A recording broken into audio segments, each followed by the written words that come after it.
Are we actually very tiny and galaxies are actually the brain cells of even larger human beings?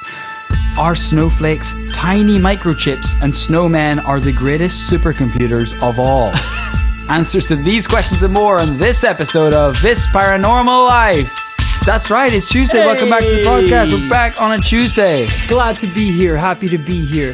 This is my favorite day of the week. Is that right? This is the day we get to bring the paranormal world to these sheeple minions, these little mindless drones. Exactly. Yeah. It's really nice. Every other day of the week, me and Roy are running around, just full to the brim of paranormal facts. Right. For most of our life, it's been like that. And then every Tuesday now, we just get to unload it. It's awesome. In a heaping pile, almost scream it from the top of my lungs. Monday night at 11:59, I am in cold sweats in my bed. And then as soon as I hear that clock tick over, I scream, rah! I call it the purge. That's right. Every week. Wednesday through Monday, I just fast. Right. Tuesday's my cheat day. So you eat a week's worth of food on one day? Absolutely, okay. I do, yeah. I try to average kind of 20 to 35,000 calories. Jesus Christ. Between the hours of 2 to 4 a.m. Tuesday. I mean, if you're seeing ghosts, and that's why you need to be on this podcast, I have an explanation for that. That's not a mystery. This is This Paranormal Life, the only podcast where every Tuesday we dissect a different paranormal tale to work out whether it is true or whether it is false. What have you got for me today, Kit? Well, I thought I would do something topical for once. A lot of the time we got to wind the clock back, right? Millions of goddamn years to before there were records and we conveniently don't have to provide evidence. Exactly. But, I don't know. Have you watched a show called Stranger Things, Rory? I have watched a show called Stranger Things, Kid. Is that right? Yeah. If you guys haven't seen it, tremendous show. It's very good. We're just on the second season now, I think. It's a Netflix original. Mm-hmm. Incredible show. And it tackles the most important shit around, which is the paranormal. And it just so happens that the plot of Stranger Things is borderline fact. No. 11, no. Real. Demogorgon, real as hell. The Upside Down, I live in the Upside Down. How about that? Granted, it didn't go down exactly how it did on Netflix, but I thought it would be fun to trace the true, factual, and excruciatingly real events that inspired Stranger Things. Excruciatingly real is a very interesting choice of words. Give me your fingers. You start stretching out my fingers. I'm like, this isn't even in Stranger Things. I don't think you've seen the show. The writers of Stranger Things are actually reluctant to talk about it, but that's because they know what's good for them. But not everyone knows that the working title of Stranger Things was actually Save Us. We're locked. Could this be a hidden message buried in the title of the show? Not everyone knows that the working title of Stranger Things was actually Montauk. Now, okay. We have to assume that men in black looking corporate fat cats made them change it because they said in an interview that it was very painful, but they had to change the name. Stretching fingers painful? Why would they have to change it? After all, what's wrong with Montauk, New York State? It's a beautiful and tiny fishing village. Right. Right at the top of the state. Looking out to sea, only 3,000 people live there. That's really small. I'm actually going to show you a picture of it right now so you can see how adorable it is. I kind of want to visit it now.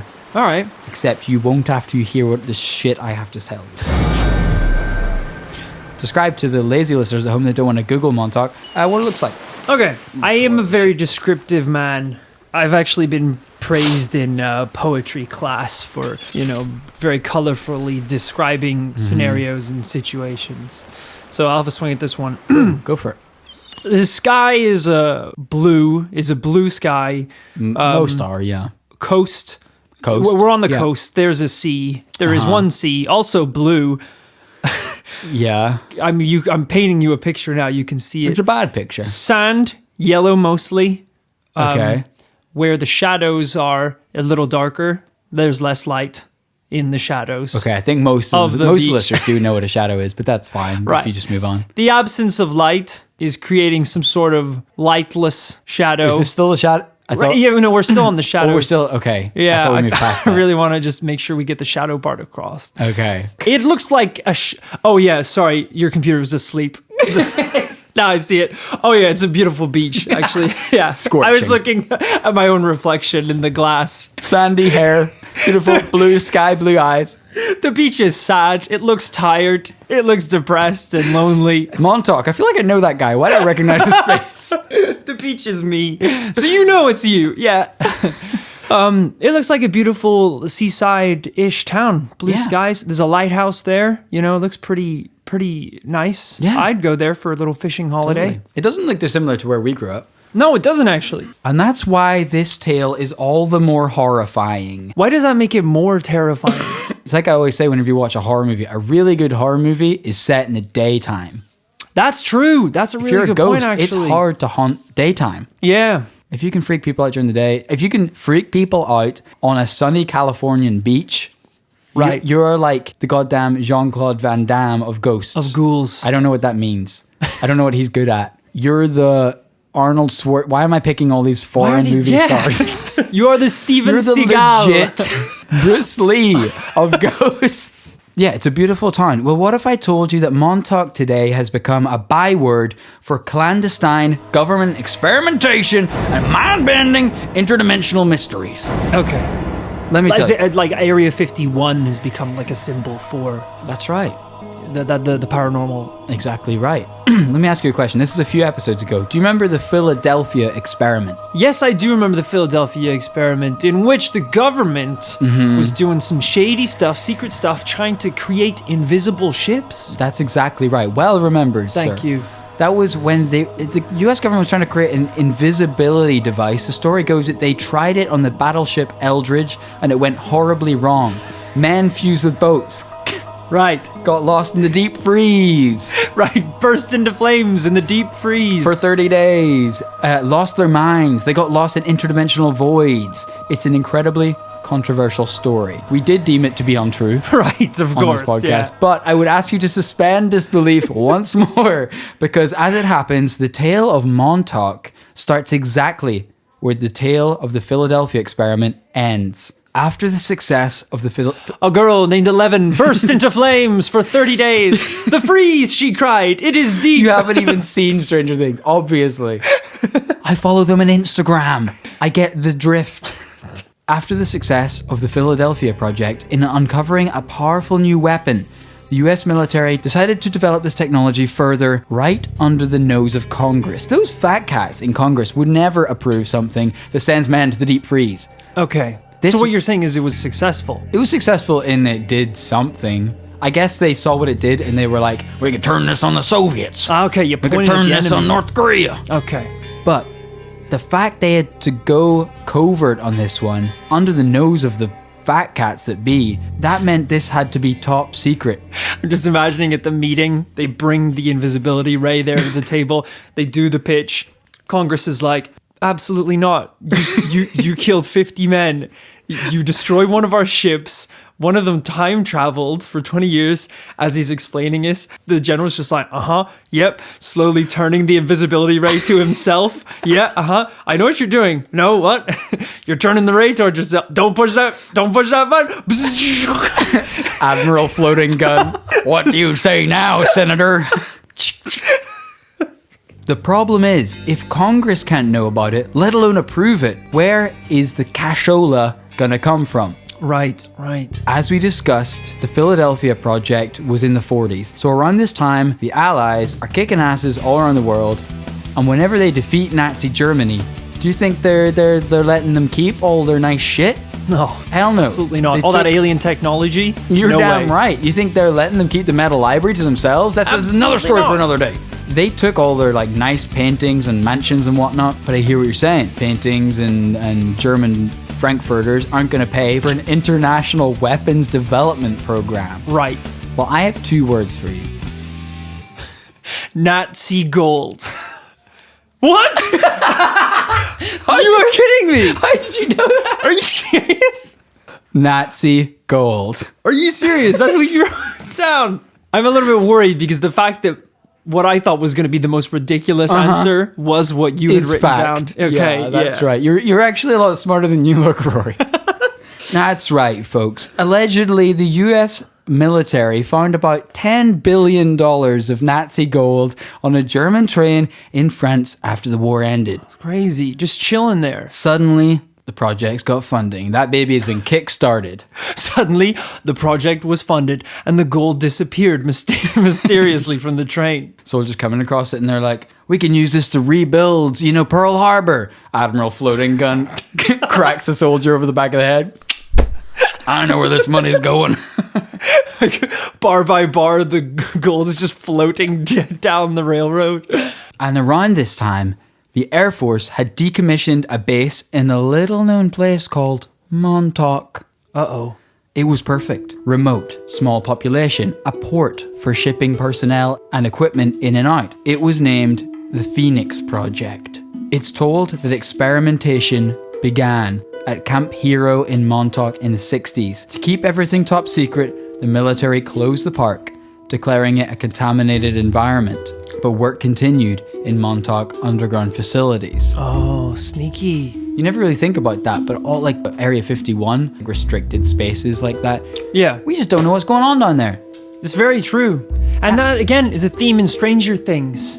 It's at the surface, things can appear, kosher. They appear above board. But down below, Absolutely in the upside halal. down, you don't know what's going on down there. It's true. We have a basement in this house I have never been to. Day one, I moved in. I boarded it up. I thought that would be the smartest move. Despite the yelps, Yeah.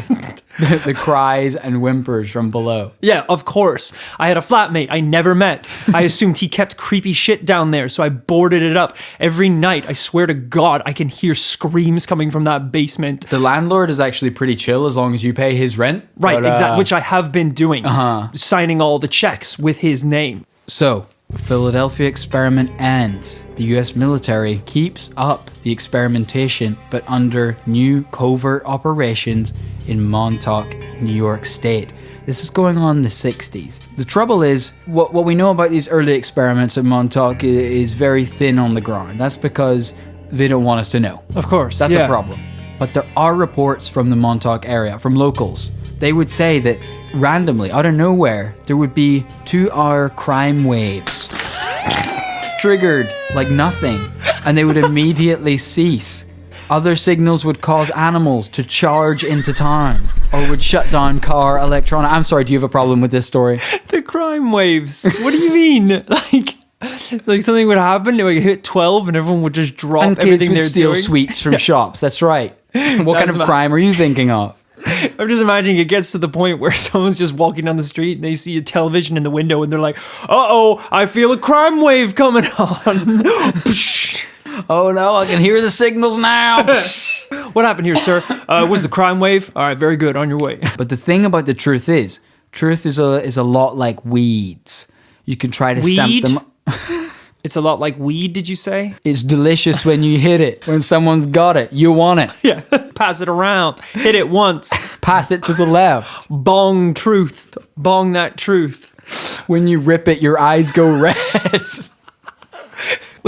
When you try and hold in a drag of truth, you get teary-eyed and cough. You gotta let that truth out. You get lightheaded. When you get too much truth, you just can't stop snacking. Cops always trying to confiscate the truth, you know? That's what I'm You know saying. what I'm saying? Now, what I'm saying is you try to stamp it out, you rip it apart, but those suckers just keep growing back. Weed and weeds is what I'm saying. Right. The truth can only be suppressed for so long. What we do know, what is committed to fact, is that in 1983, an experiment was run at Montauk that changed everything. My God. So, flashback to the Philadelphia experiment. I don't know if you remember, but 2 men named Al Bielek and Duncan Cameron claimed that they were on the Eldridge when the Philadelphia experiment took place, and they claimed that they jumped overboard in hyperspace. Right. Yeah. And landed in the future. That was kind of where we ended the story. Yeah. The story didn't end there, is what I'm saying. Okay, so we're picking up where they left off. These 2 gentlemen have been catapulted into the future and presumably have appeared in Montauk? Al has talked in interviews about what happened after he jumped overboard from the Eldridge in hyperspace. This is what he had to say. There were 2 tests that were run exactly 40 years apart to the date. It was a 40-year separation in hyperspace. The Earth itself has a biorhythm that peaks on a 20-year cycle on August 12th. Not real. It, Let's continue. it just happened to peak and provided the connecting link through the fields of the Earth for the two experiments to lock up in hyperspace. How does he know this? Because he lived it. But that doesn't mean he knows exactly what's happening. I'm sorry, have you jumped overboard in hyperspace? I'm sorry, do you know anything about wormholes? Is there? I guess maybe experiencing hyperspace is the cliched eyes widen and you experience the knowledge of the universe sort of thing. Mm-hmm. I've experienced things and not understood what happened. What like? I've fallen down the stairs in the dark before and not known how it happened. But had to accept in God's grace that there was a purpose behind it all. Right. The only weird thing was I started falling in the 70s. And by the time I hit the ground, I'm friggin' 70, it was 2017. Dude. I am 70. I'll tell you that right now. That Nivea shit, that anti-aging shit, it actually works. it actually works pretty freaking well. Dermatologists hate me for this one simple trick. Back to the story. The ship was pulled into hyperspace. We were inside the ship and knew something was drastically wrong with the test. We tried to shut it off, but it wouldn't shut off. We ran on the deck and jumped over the side of the ship. We jumped overboard, but ended up in a time tunnel which ended at Montauk, Long Island on August 12th, 1983. At night, we were found very quickly by military and taken into the underground base, where von Neumann, one of the scientists on the Eldridge, greeted us. He was expecting us. It was kind of a shock. We had just been in 1943, and now we were in 1983, looking at von Neumann as an old man. He explained that there had been a hyperspace lockup, and we had to go back and shut off the generators on the ship, or the hyperspace rift would keep increasing and possibly engulf the planet. Where's the ship, though? He had been Sorry. He had been waiting 40 years for us to arrive. So, immediate thoughts. I don't. You've taken characters from a story I said wasn't real, and you've brought them into this one. I don't see why that would be a problem. And asked me what I think about it. That's like saying, oh yeah, you know the story of Robin Hood? Well, he was there on 9/11. It doesn't make any sense. Santa caused 9/11. It's madness. I'm excited to see where this is going to go because I'm kind of a sucker for stories about government conspiracies and of course, along those lines. So I'm ready to hear this one through. I will put aside my skepticism for now. Well, you'll be glad to know that we're very much over the hump of like ridiculousness. That's good. We're going into hardcore facts. Don't worry about that. Right. Like I'm going to bring this right. It's going to make a lot of sense where I'm going. Cool. Montauk Base sent us back through the wormhole Jesus to Christ. destroy the generator. Oh my God. But it wasn't that easy. You know, fucking duh. When they went through the wormhole, they were followed. Just What?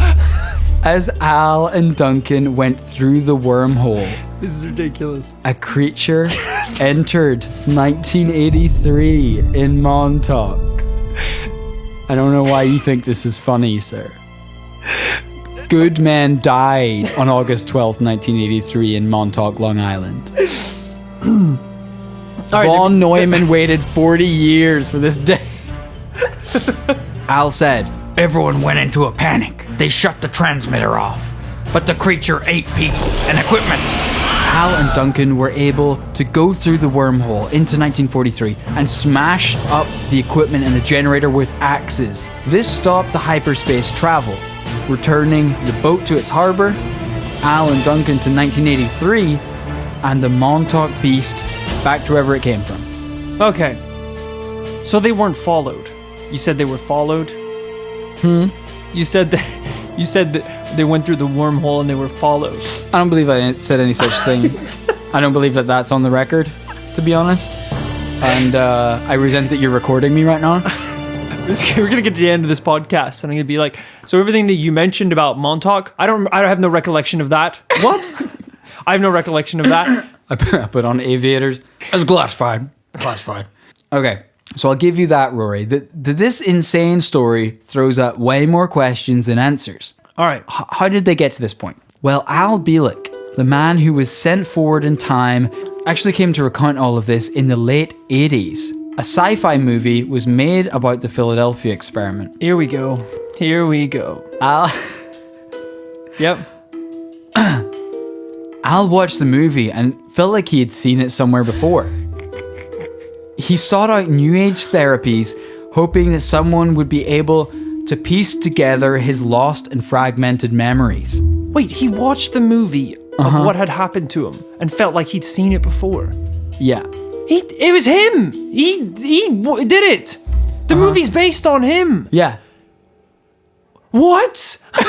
That's why he feels like he doesn't need New Age psychic medicine. So the movie didn't feature him. Right. But it's about everything that he did. Yeah. So yeah, it's going to feel like he's done it before. But it's more complicated than that, Rory. All right. If you're involved in a top level, top brass government mission, you think that you just get to keep those memories just like it's your like frickin' 7th birthday party and you just get to relive it? No. You've seen Men in Black. They bring out the frickin' neuralizers and they zap you. If you can't remember ever doing a covert operation in your life, that's when you should be worried. That's what I'm saying. If I could remember one of the faces that I have assassinated, I would sleep peacefully at night. Exactly. But not remembering the face of any of my assumed dozens of victims. I turn on the news every night. Homicides. Every city around the world. For all I know, that's me. And you think, I've seen this before. I know those faces. I watched them on last night's news. Al was able to remember his involvement in Philadelphia and Montauk, and that his name wasn't Al Bielek at all, but Edward Cameron. The Duncan Cameron that traveled through time with him, but has since died, was his brother. Oh. Interesting plot twist. They forgot they were brothers? Yes. Through time? Yes. All right. There's enough for me to nitpick here. I'm going to let that one just settle. I know what you're thinking. This is mad. No, you don't. I love that I keep pretending that I'm coming back to your level. I know! You're like, but don't worry. We're moving on from that. This is when things got weird.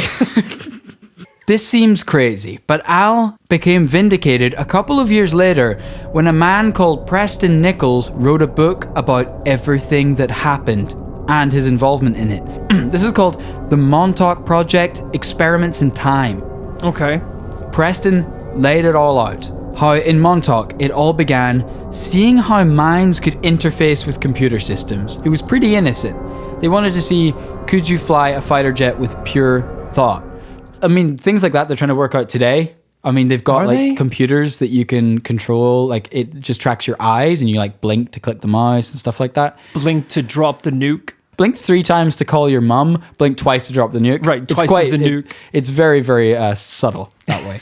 But of course, do you think the government are going to stop there? If they get computers you can control with your mind, they're just going to stop there? They wanted to use this technology to control the minds of everyone. Absolutely. They wanted to use this in war. Preston detailed how the government was using the radar tower on Montauk to broadcast mind control signals. I'm going to show you what Montauk Base looks like. Okay, so this could be an explanation for the riot times. Prime exactly. Waves. They're blasting some sort of waves into teens' brains, causing them to steal liquor and candy from stores. That for sure does look suspicious. It's a creepy base. Yeah, it looks a bit overgrown, a bit run down, but still quite active. Very active. They just said that's like a contaminated environment and shut it all off. Yeah. Contaminated with truth. Or wait, lies. Weed, that's what I meant. Weed. Little reminder, guys, if you want to see any of these pictures and show notes, you can check them out on the This Paranormal Life Patreon. They were using this radio tower to broadcast signals that they were testing on the locals. This is crucial because so far Al Bielek is a nut job, right? Yes, very much. Preston Nichols writes this book saying that he himself operated this tower with Duncan Cameron. Okay. The guy that Al Bielek traveled through time with. Why did he start operating the tower? You really didn't want me to ask that question, did you? This is very complicated shit, guys. You can't just ask me frickin' questions and expect me to know the answer to it. Yeah, you look visibly stressed out by this. I am red in the face. I'm very flushed at this point. My understanding that there's some dual timeline shit going on. Okay. By which Al and Duncan traveled through time, Right. then went back in time, destroyed the monster. I mean, they're already across two different timelines. I believe that they were then involved at Montauk Base in the experimentation. Listen, guys, this is extremely complicated, and there are going to be no satisfying conclusions. So Preston and Duncan are controlling these mind control signals, experimenting on locals. At one point, Preston says they're literally abducting children and homeless people. Why the are experimenting on these two doing this? Because They had this done to them. Is this like hazing? It's like the Communist Party in Russia, man. Okay. It's like the people who are involved get turned on. It's like it doesn't matter who you are. You could be top dog CIA. You're going to get bumped. Right. So these guys that are doing the experimentation, they're not getting out of this alive, all right? Okay. They're going to have their minds wiped. As soon as the top brass guys shut this project down, everyone's getting their minds wiped, all right? Gotcha. This is like that we talked about before, like Project Star Wars or whatever the shit it was called. They killed all those scientists because they knew too much. This is very elementary stuff, people. projects. Are you talking about Star Wars? Absolutely. Did you think Star I'm Wars talking was about real? the Death Star. Those Jedi scientists that were assassinated from the order from the Emperor. That rebel shit scum. You know when that Death Star is exploding, you're getting your minds wiped. Jar Jar, he's not gonna remember shit. This is me in a LucasArts studio getting dragged out by security. George Lucas stops the security. Wait, let him talk. Let him hear speak. what he has to say. Why is he using the Force hand? You going to the LucasArts studios with just your head filled with all these conspiracies. You're rattling them all off. You're like, I think these ships exist in the real world. I think the story's based on ancient slabs. And everyone's like, yeah, cuckoo, crazy guy. And then you go, and I think George Lucas is Jar Jar Binks himself. And the whole room goes silent. And George Lucas comes out of the shadows. Misa would watch what the you're saying. All right, we're getting sidetracked. We're getting back to the story. Right. Preston and Duncan were operating this mind-bending technology, but the technology worked too well. It was discovered that... It feels like you don't even want to say what you're about to say. They're outside, Rory. Okay. Oh, God. As soon as I finish this story, we're done. The computer was able to read minds in order to control these programs. We know that. Right. But it got to the point the computer could produce a digital representation of what the person hooked up to the machine was thinking about. Okay. Preston claimed the subject could think of a solid object and the computer's transmitter would make it appear on the base out of nothing. Sometimes solid, other times transparent, like a vision. Later, it was discovered that if the individual whose mind was powering the machine could think of another time period, the machine could even generate a vortex there, essentially a time machine. So you think of a time and the machine would create a wormhole to that time. Okay. That's pretty cool. Maybe the most disturbing experiment was known as the seeing eye. This involved Duncan clutching a lock of someone's hair or a personal belonging. He claimed to be able to see through their eyes, hear through their ears, and feel through their body. Right. This is extremely Stranger Things. This is like, Eleven putting on a little headband and she can go into the upside down. Okay, yeah, that makes it. That makes and she's able to make contact with anyone remotely. Yeah. It's quite cool. Yeah, that is cool. That's a good point. And that seems to be what they've based this on, even though those coward asses are too scared to say it. But Preston explains in his book that this all came to an end when after they were followed by the creature, basically the Demogorgon, Right. followed them through the wormhole and smashed up the machinery and killed people, they put an end to it. They shut down the experiment. They filled up the basement. They filled up the underground basement with cement, and they brainwashed all of the employees who worked on Montauk, including Preston, Al, Duncan. And it was only through these new age therapies and watching a freaking sci-fi movie, The Philadelphia Experiment, Right. they were able to reclaim these memories. Okay, this is starting to make a little bit more sense now. Thoughts. And I know what you're thinking. I've thrown at you a lot of insane stuff, and all we've got to go on really at this point is the word of Mr. Preston Nichols, Right. because he's committed this to a book. And granted, it matches up with what Al and Duncan were saying. That Right. They traveled through time. And indeed, he seems to have had some sort of interaction with them. He's actually worked with them. Yeah. There is one piece of physical evidence. In 2008, an unidentified carcass of an animal washed up on the beach of Long Island. It quickly adopted the label of the Montauk Monster. Could it be that this is the beast that escaped through the wormhole? Feast your eyes. Oh, God. Jesus Christ. What is that? You tell me that that isn't a Demogorgon coming through a wormhole from 1943. Why does it look like he's giving me the middle finger? Because he's pissed off. Ladies and gentlemen, what I'm looking at here is very much it is a body, not so much as a carcass. It's still fleshy.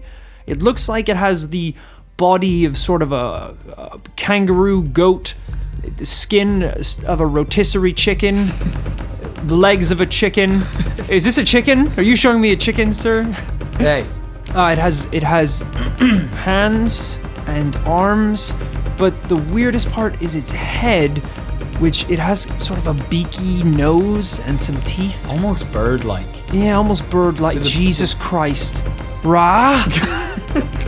Ra? He's dead!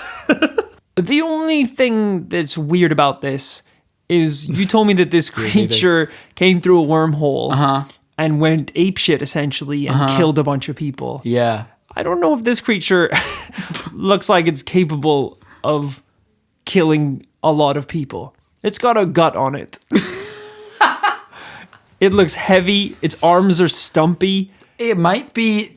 We don't know. There's no scale on that photograph. That might be 300 pounds. No one's ever been killed with a creature with a beak. I'm going to lay that out there as fact. Lots of our ancestors probably died due to like terror birds. all right? Terror birds? You ever seen those like prehistoric birds that were like the size of a house? No. All right, that's another topic for another day. I don't know.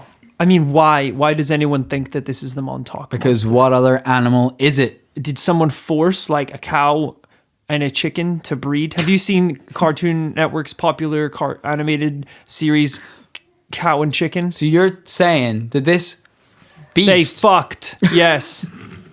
Mama had a cow, Whenever Daddy the had a show chicken, got then they cancelled, fucked. They turned to porno, and this thing washed up in the sewers of Nickelodeon's studio. There is a Brazzers logo on the bottom corner of that. So you're saying that there's nothing fishy about this unidentified beast washing up on the shores of Montauk Air Force Base? It's a little weird. It's weird. More than a little weird. Full disclaimer. Lots of God. people think it's a raccoon. What? With a beak? Apparently that's kind of what raccoons look like. When they're like... Hairless? rotted. Yeah. Right, okay. And they're kind of shaved. I'll be real with you, Roy. There's a lot more to this story that I'm not going to cover today. They went through this wormhole created using mind-computer interfacing technologies. They went to the times of Jesus and ancient Egypt and to Mars. There's a very good reason why you should leave all of that out of this All podcast. that fantastic evidence aside, I think I've spun for you quite enough of a tale of mystery and intrigue. With more than enough evidence, I would say, to qualify it. The one piece of evidence that you went back on and said was a raccoon? I don't remember any such thing. I think you'll find. I think it's about time that I stop talking, spin this round to you, and you can just really, just seal the deal and really, Tell the listeners why they should believe in this story. I don't know if I'm necessarily going to take that approach to it. Yeah, no, I think you should. I've kind of just like set, like, just teed me up. I've just kind of thrown you a little slow one, and you just got to bat out of the park. It's pretty fast, actually. It's got a curve on it too. It's heading towards my freaking jugular as well. It's a knife, actually. Now that it's closer, I can see you're throwing knives. And I've got a tennis racket instead of a bat. How about that? Look, I'm always ready to get on board when I hear the government are up to some shady stuff. Because taxes are theft. Because taxes are theft. I refuse to pay. And yes, I'm recording this from house arrest. Right. I don't know. There's two questions to be asked here. The first one is, do I think there were some suspicious or sneaky, underhanded things going on at this Montauk base? I think that's a very real possibility, especially at the time that these events were taking place. I mean, we already know about so many super shady, secret CIA operations. I mean, we'll get onto it at some point, but MK Ultra, for example. Dude, I mean, the other half of this story is MK Ultra. Yeah. And I can't wait to get to it because it is verifiable fact. That's the scary one, is that we'll come to the conclusion. It's like, well, it is real because it's real. Like, that's insane. It's literally like declassified. Like, it got leaked whenever like Nixon was in office. It was a whole thing. Yeah, so there's no surprise the government has been up to some shady stuff in the past. Do I think two men from the past went to the future and then the past again, then back to the future, whilst a demigorgon shaped like a small hairless raccoon tore the faces off a bunch of brainwashed scientists? Obviously, yes. It's certified fact. Unfortunately, I think it's going to be a no. You're a raccoon. You are a raccoon. I can see it in your eyes. Raccoon. I knew this was going to happen. Jesus. What do you think, sir, if you're not a raccoon? I can't be sure that I'm not a raccoon. I just hate other raccoons. I never claimed to not be. Wasn't that the point of like Plato's cave or some shit, is that no one knows if they're a raccoon or not? Right, it's that raccoons would look at the shadows of raccoons and cave painting of raccoons. And then one raccoon eventually escaped the cave and died. And the idea was, don't leave the cave. The cave is warm and you'll be safe by the... It's full of trash, which is perfect raccoon food. I mean, it's like Morpheus said in The Matrix. Take the blue pill. Stay in the cave. And remain a raccoon. Or take the red pill and realize your true destiny. True destiny is actually a lot of work. It's really scary as well. But the trash cave is safe and warm. This is crazy. Right. We have already determined the entire Philadelphia project to be false. I agree. It is possible that at Montauk Air Force Base, if locals think that some weird stuff is going on, entirely possible. But as for time-traveling demogorgons, I think we're going to have to chalk it up to a no. That's going to be a double no this week. It's a double no. Unfortunately. But the point of this cast was to bring to you guys some of the legend that has gone into the making of this incredible TV show, Stranger Things. And actually what kind of hack writers these guys are, because they lifted the entire plot. This is crazy. Exactly. Thieved it up. And yes, we are here to tell you about these quote-unquote paranormal events that took place in the past. But ultimately, what the goal of this podcast to do is to roll up a fat truth and pass it around to all you guys so you can smoke it down. Some people like to sprinkle like a little bit of lies in there just to help it burn better. I mean, just like sit better. But we like 100% green truth. Sometimes I have truth brownies. I had truth brownies in Amsterdam, and they blew my mind. Truth is surprisingly legal in Amsterdam. Truth has actually become increasingly medicalized across the United States. Yeah. And in California, you can get a truth license, and it's actually pretty easy to get a hold of the truth. So illegal. I'm pretty truthed up right now. No word of a lie. Truth is stranger than fiction, folks. Right. I think that wraps it up for this week's episode. I think so. If you have enjoyed this episode, please hit us up on the socials. We're Twitter at ThisParaLife. Roy's at Roy Has Bars. I'm at Kit Greer. We're on Facebook at This Paranormal Life. We have a new Facebook group which is legit popping off with the dankest truth memes all day long. It's incredible. It's the Secret Society. Remember to tell your friends and family. Get the word out there, but also shh. Please keep it quiet. Keep it on the down low. I mean, it is Secret Society. Please have respect for those in the group. Also share it with all your friends, but just remember to shh. Ultimately, tell your friends, family, everyone. But we have a new Patreon. Can you believe? On the Patreon, you can get access to exclusive audio content, the show notes blog, where you can find all the images, videos, and other worldly shit that we post alongside the episodes. Exactly. And I know what you're thinking. Oh, there's so many people who do Patreon and they don't really, it's not worth the money. It's not worth the money. Well, just for an example, last week for that episode, the show notes included This Paranormal Life's top tips and advice for strangling horses. That's right. A whole paragraph that is dedicated to informing the public. A 3-year university degree.